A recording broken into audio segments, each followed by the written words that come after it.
বাড়িতে গেস্ট আসলে যে রেসিপিটা আমি বেশিরভাগ ট্রাই করি, আসুন আজকে সেটাই শেয়ার করি। এটা ফটাফট হয়েও যায় আর খেতেও কিন্তু দারুণ লাগে। তো এই রেসিপির জন্য আলুটা আগে সিদ্ধ করে রেখে দিতে হবে। সিদ্ধ আলুর মধ্যে পরিমাণ মতো লবণ, একটু চিলি ফ্লেক্স দিয়ে দিলাম, একটু চাট মশলা, ধনে গুঁড়ো আর গরম মশলার গুঁড়ো, আর দিয়ে দিচ্ছি এক টুকরো ধনে পাতা নিয়েছি, আর এখানে বিলতি ধনে পাতাই আমি কুচিয়ে নিয়েছিলাম, সেটা দিয়ে দিলাম। তারপর সমস্ত কিছু খুব ভালো করে মেখে নিলাম।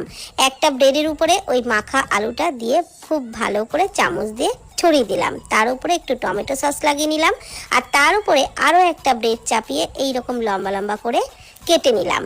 একটা ব্রেডকে 4টে ভাগে কেটে নিলাম। এইবার একটা বেসনের গোলা বানিয়ে নেব। তার জন্য একটা পাত্রের মধ্যে হাফ কাপ বেসন, 2 টেবিল চামচ সুজি, পরিমাণ মতো লবণ, একটু চিলি ফ্লেক্স, একটু দিয়ে দিলাম জোয়ান আর চাট মশলা, গরম মশলার গুঁড়ো, সামান্য একটু হলুদ গুঁড়ো, অল্প ধনে পাতা কুচি আর অল্প অল্প জল দিয়ে একটা মিডিয়াম ঘনত্ব